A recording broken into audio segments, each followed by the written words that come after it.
Hello everyone. So in today's video, I will be discussing and talking about the adventures I had this week at work and how things transpired. I was pretty much abandoned by my company and I had to get my own way home. So I'm going to be all over the place in this video because my mind was all over the place with the situation that I was in. I was stranded from my company. Even DOT had to get involved to help get me off the road. So in the video, you'll see that I'm all over the place. And we're just gonna get right into it, into the shenanigans that I went through. But I did get home. As you see, I'm at home. So yeah, y'all check this out.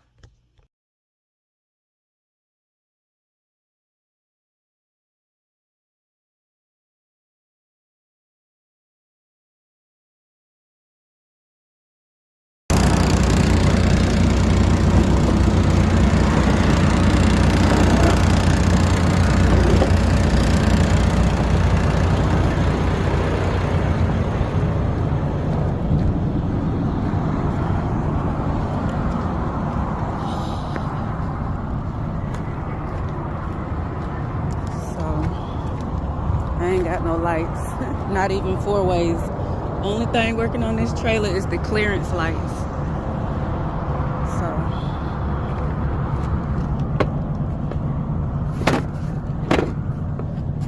and this company told me to walk to the TA after the cop told me not to move and put me out of service for not having lights. That was smart to tell somebody.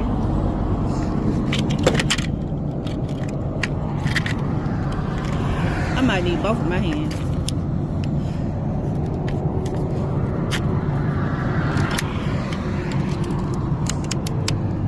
At this point, I'm so tired.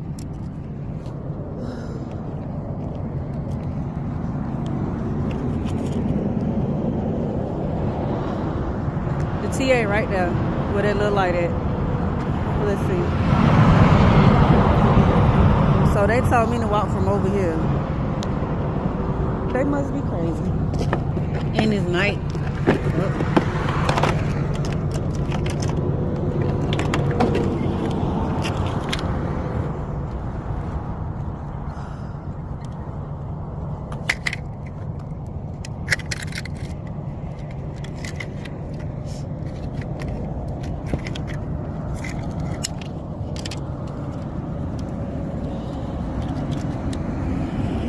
Gonna tell me, this company gonna tell me, well, if we call roadside, it'll take like 3 hours. Like, if we call roadside, it'll take like 3 hours. It'll be easier for you to just walk over there or just drive over there with no lights, and I just got stopped.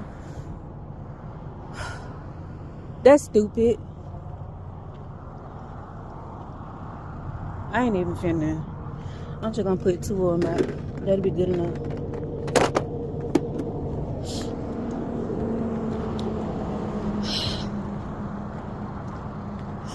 They was like, play with the pig till I did all that. That's common sense. If the clearance lights working, but the rest of the trailer lights are not working, then it's another issue.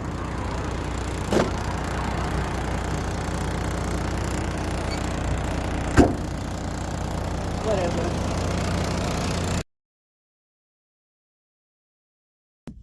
So yes, guys, I was with this company. I'm with this company, and they pretty much left me stranded. The truck broke down. It broke down twice in one day. The truck broke down, and then on top of that,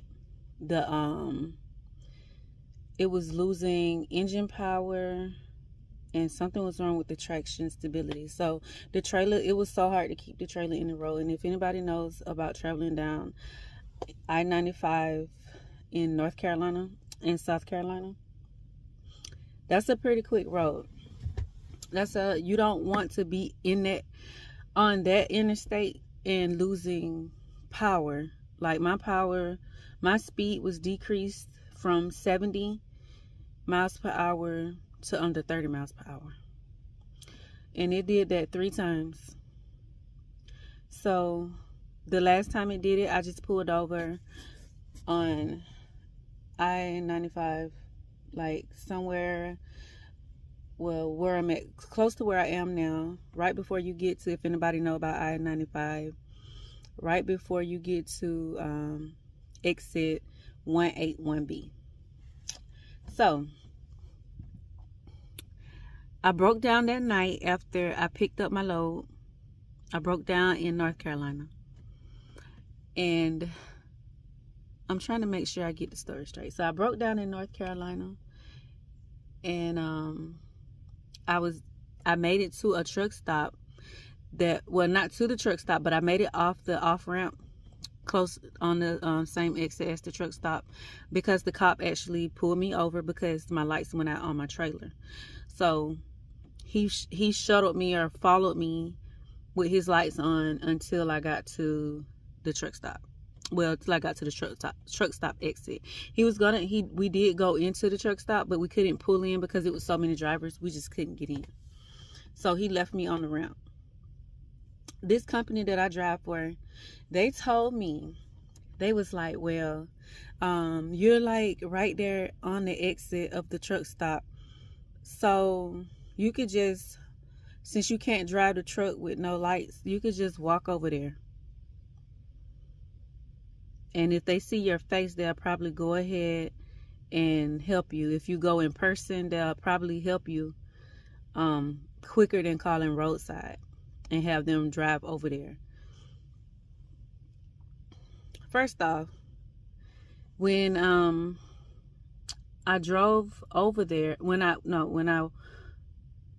they told me this, I'm right now, I'm still baffled just telling the story. So when they told me this, I'm like, I know these people are kidding me. Like, that's like 5 miles in the middle of the night, pretty much in the middle of the night.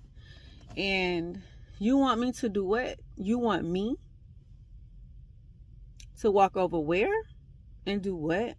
No, when all they had to do was call. So they kept calling me back. Have you walked over there yet? No, I'm not. And the cop was still there, and he was listening to everything they're saying. And he was like, I'll just take you over there. So he took me over there. And then when I get over there, the cop was like, well, I'm not going to be able to take you back to the truck. You could sit here probably, and one of the guys will give you a ride. When I got there and told them what happened, they was like, well, your company got to call in. And mind you, I called breakdown with the company. They was like, your company gonna have to call in to put in that work order. But he did, but the guy at the shop, well, this is before I talked to the guy at the shop. I'm getting ahead of myself. So I had to walk back to the truck. It was like about, I know it's over 3 miles, but it don't seem long when you say 3 miles, but 3 miles and you've been driving all day. You've been running your clock. I only had like less than an hour on my drive. So, by the time I walked back, my on duty had went out, and I didn't put myself in sleeper berth. So I had a violation. Because it was saying that I was still on duty. And then, I don't like how that system is set up. But anyways, it put me in violation. And on top of that, after I was in violation, the people from the shop actually, well, my job actually called the truck shop and told them what was going on. So the truck shop reached out to me, and he was like, listen, you don't have no lights, so I'm gonna come over there, and we've made room for you to pull your truck and trailer up in here. And he did. He came right on. It wasn't even but a minute or so, and he came right on, and he followed me into the truck stop. where the shop is. So I'm in there and I'm waiting, and then they tell me, we're gonna have to it's not just your trailer, we're gonna have to look at your truck. It's your truck. The trailer lights have nothing to do with why they're with the trailer lights being off. It's not the trailer, it's a truck issue. So it was a fuse. When he looked in the fuse box, they got like a bungee cord type deal, makeshift, man-made makeshift around the fuse box. That's the fuse box that's under the hood by the engine. So it's all rigged up. And then on top of that, when he get in there and look at it, he was like, you're gonna have more issues with this truck. So first off, the truck was lit up like Christmas. I'm telling you, like Christmas. It was lit up. The lights was on. It was ridiculous. I mean, it was just kind of like out of my control. But neither here or there. The truck, I'm going to get to that. So the next day, well, I'm staying up all night in the truck stop. At the truck shop, in the truck stop, waiting for them to fix the issue. So that guy told me, he was like, you can't drive this truck. He was like, this truck need to be put out of service. He said, but they only put in the work order for me to get the lights started on the trailer. So I can't do that. So if in other words, if the company is not going to pay for them to do the full service or completely fix the total issue, they're not going to, push forward, because the company has to make money. Their company has to make money. And it was in the middle of the night, and I'm sure that guy did not want to be dealing with all that, because it was 2 other trucks in there he was dealing with as well. So I'm finally able to get back in the truck, and I drive to the off ramp, and I just park up right there, because it wasn't parking. They had like some reserved spots and a handicap, but I didn't want nobody waking me up and asking me to move type deal. So anyways, I park up off the off ramp. If y'all see me looking, I'm at a truck stop now. So I'm watching. So I park up off the off ramp. Still really couldn't sleep. So I didn't get out of the truck stop till like 3 something that morning, and I had to be leaving out to deliver my load at 6 a.m. to finish off my load at 6 a.m. And I got up at 6 and I got the load there. But also with that being said, before I could leave, I had to call corporate so that they could fix my logs. So my logs was messed up. I had warning signs, all type of shit because I had to move the truck and I was out of time. Anyway, they fixed that. It took them, I let them know that was going on like at 5:30 something that morning, and they didn't get back with me till 7 a.m. My appointment time was at 8 a.m. and I was 47 miles away. And so by the time they got all that, I got there a little after 8 something. It was I know it's after 8:30, but it was right before 9 o'clock. And so I get there, park up, do my thing. They didn't tell me it was a live load. They told me it was a dropping hook, and they were sending me on to another load to go home. So I called them and I let them know, hey, this is a live load and I'm waiting to be unloaded. And you all told me that you all would have me home. This is a dropping hook, and you all would have me go pick up another load or empty and bring it back home, go home. It's the weekend. And today, the day that I'm doing this video is Saturday. I think like the 23rd or something. I can't remember what. But it's not. Maybe the 25th. I don't even know what today's date. But anywho, I put it up on the screen. So it's today. And it's Saturday. I was supposed to be home yesterday. And all that time, all they was worrying about, like most companies, loads. You gonna be able to do the load? You gonna be able to do the load? They asked me that like a million freaking times. So I'm headed back. I get out of North Carolina. I'm smooth sailing, you know. I'm in South Carolina. I was like, yeah, I got like 4 more hours to get home. I'm like, cool. I'm there. I'm home pretty much. So I'm just like 300 miles away, a little, 300 miles away. I'm home. Within the I broke down in the 300 miles. So my truck was giving off all these codes. Then when they came to tow me that evening, mind you, it was still a.m. when I broke down.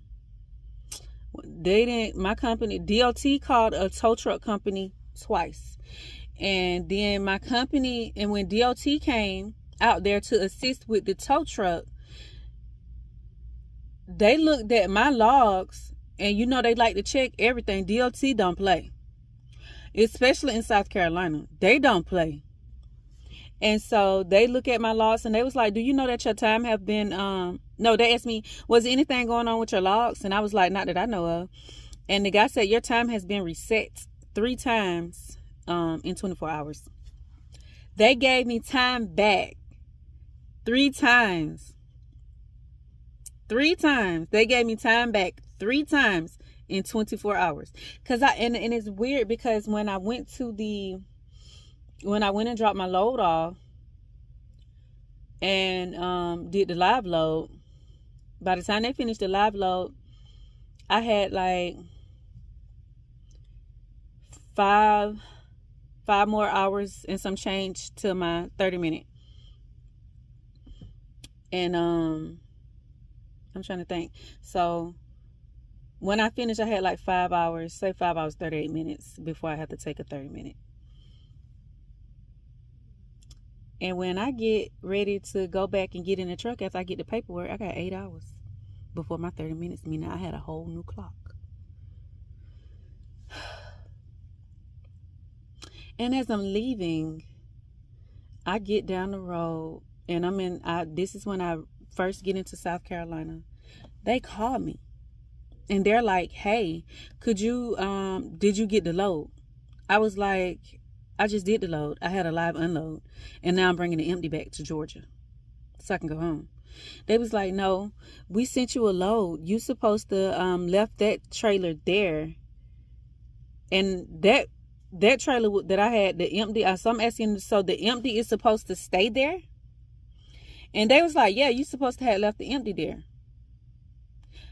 And it's strange, I didn't see no empties there. That was, and where I went is so small, I doubt they let you leave a trailer. It's really for box trucks. Like I had to jackknife up in there.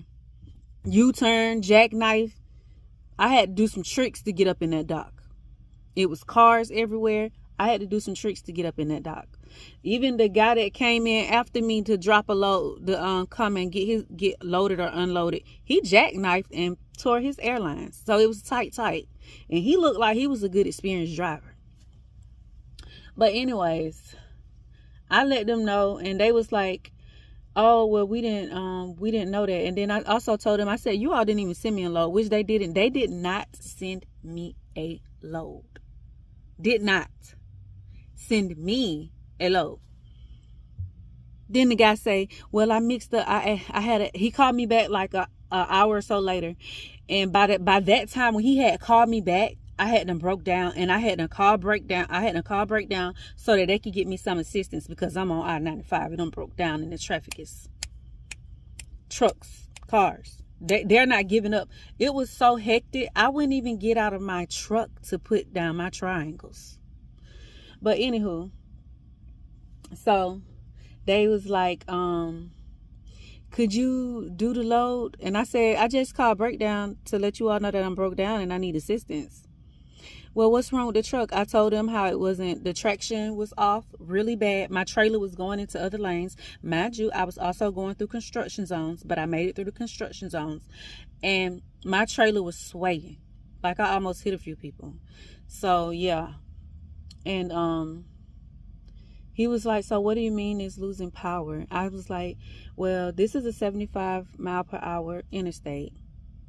And my truck dropped down under 30 miles per hour. And the minimum speed limit on the interstate here in South Carolina is 45. So he was telling me, well, do you think you could do 45, get it to go 45 miles per hour and go back to North Carolina and drop that empty and bring us the load back here in Georgia, and we'll send you out to Florida? This is my home time load. So I was like, no, I'm broke down. Like, this truck is not going over 30. So here we go again with the shenanigans with these people. And they tell me, okay, call you back. They call me back in like 30 minutes. They did this back to back probably about 7 times until DOT got involved and decided, hey, we're going to start fining you all if y'all don't come get this truck and trailer off this interstate, because we're going to have it towed. So long story short, the company ended up getting me towed. The tow trucking came that night. It took them over 4 hours to hook up to my truck, the truck that I'm currently using. And I'm going to tell y'all about that. This is not my truck no more. This is not going to be nobody's truck no more. But anywho, it took so long, they had to take the dry shaft off and break the bolts on the dry shaft. So they finally get me over here to the truck stop. Their shop is across from the Flying J. I wish they was by Love's, but who knows? I got points at all of them. So, but anyways, I get over here and they park me in their little parking area. And I get up this morning, and when they checking out the truck, they tell me that the engine is derated. The emissions is bad. It doesn't have good emissions, and it has 17 active codes, and the engine is going out in the truck. Like, the engine is bad. They will not fix it. So they called Volvo, and they was like, you could bring it in, but with those codes and the issues that it's having, the truck pretty much, they was like, the truck is no good. And Volvo says that the truck is not under warranty anymore, so they're not gonna fix it. So I asked my company, what y'all gonna do? You all gonna give me a ride home? No, they did not get me a ride home. My husband is coming to pick me up. So my husband had to drive, like 4 hours to come get me. And now we got a 4-hour drive back when he gets here to my truck. I got all my bags packed. Yeah, so I got all my bags packed. Everything's packed. I'm just getting ready to go home. And they was like, well, we don't want you to quit. Once they found out that I had a ride and that they're gonna have to tow this truck to Vanguard, which is a Volvo dealership, in a Volvo shop. So once they found that out, they was like, well, do you have someone to come pick you up? I have never worked for a trucking company who does not put you in a hotel. They should have put me in a hotel, because the truck started smelling like exhaust back here in the bunk, in the sleeper berth. It smells like, when I turn the heater on, it smells like exhaust. Also, they did they turned the idle thing off, where your truck cut off after a few minutes of just idling. They turned that off so that I could run the truck all night, because the heat is not working. If the heat doesn't work unless the truck is on, and the engine has to be on, so it has to idle. So I noticed that with all that going on, I woke up in the middle of the night, whatever night, I think one night this week, anyways, I woke up and it smelled so bad, like exhaust. I thank God I woke up, because God woke me up. It smelled like exhaust. It was so strong. I still have a sore throat. And I told them about that. So, long story short, well, not short, but long story shorter, I woke up last night when I was in the bed, and I had to air the truck out again like I did before, get the fumes out. And I wasn't too much worried about sleep because I'm at the shop and I know the truck was going to get worked on this morning. But when they looked at it this morning, they said that also the drive shaft that they had to take out had been faulty. So that's a part of the frame of the truck, and they was like, it looked like someone had been welding on it. That's why it was so hard for them to get off. They put a triangle race car bracket under there to hold the drivetrain up, to hold it up. When I tell y'all, this company is so hilarious, I have never. But anywho, they get it up, and they get it off. But they told me this morning, they was like, we're not putting it back on because at this point we don't want to touch it, because they was like, if it has been welded or anything, that's illegal. That's a federal offense if they proceed. So they did look at the engine and diagnose everything, get the codes and all that, and they sent it over to the company. So now I'm just waiting on the ride, waiting on my husband to get here, and I'm headed out. I would be so happy when I get home. Like, this has been the longest week ever for me. Well, I can't say ever. I've been in worse situations in trucking, but this has been a long, tiring week. I really didn't sleep. I went 2 days, no sleep, just driving. So they called me today and they was like, girl, we hope you don't leave us. We don't want you to go. You're a great driver, and you know, this and that, or whatever the case may be. And I haven't told them that I'm leaving yet. I'm not gonna stay here, because I was gonna stay here and let my just, you know, stay here, but I'm not gonna stay here. So with all that being said, I do have a family and I have 3 kids. I have 2 olders and 1 young teen. He's almost a teenager in a few days. And I'm like, you know what? I need something local. Not local where, because I've done local driving and I'm gone all day. It's like, local driving for me is worse than regional or OTR, because you have to hustle. People say, oh, you're a local driver, you just drive to nearby states, or, you know, and come back. You do routes where you come back the same day. Baby, that takes a lot, because yes, well, a lot of times, because I've done that, you have to beat your clock. I have had to leave from McDonough, Georgia, run to Orlando on a local, and run back to Georgia in a day cab. And, you know, I did all that and got that situated or whatever. And I did the local like that. But I'm talking about something that, like yard driving or something, because that's what I do too, yard driving. Not with this company, but with another company. I don't expose my companies, and they pay really good. So I'm thinking about, you know, doing that, because the team that I was with the other company that I'm thinking about just doing that again. I was local. I worked 12 hours, sometimes 8 hours a day. That's nothing. And all I do is shuttle throughout Georgia. And I was so I got paid per hour. This may not be quite a bit of money for some people, but it's enough for me. $25.50 an hour plus 63 cents per mile. That's enough for me.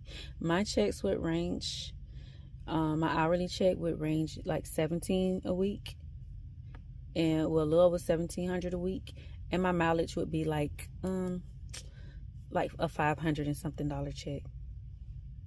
But when the 17 plus the 500, baby, that is enough for me a week. So yeah, I'm thinking about just sticking with that and getting off this road. Like, a lot of these trucking companies, they do not care about us as drivers. You are solely a driver. You're not even a number. Some people say, oh, I'm just a number. No, you are a driver number, if you want to say it like that, a driver number. But you're a driver, and all they want you to do is do the loads. So even now, they want me to see if I had to get my own way back home. They did not give me a hotel. I had to deal with this exhaust smelling truck all night. And mind you, it's a hotel right next to me. So they want me to, they was like, well, when you get home, after your husband picks you up and you get back to Georgia, do you think you could come to the yard? We have a Cascadia here for you. I think they just really playing with me. Like, I'm a nice person, and I like to give off the nice persona. I like to give off a good, happy spirit. But yeah, they was really trying me. And I think they just felt like it was okay to do that. But that's fine. That's fine. And we'll talk about this later. Let me get to Georgia.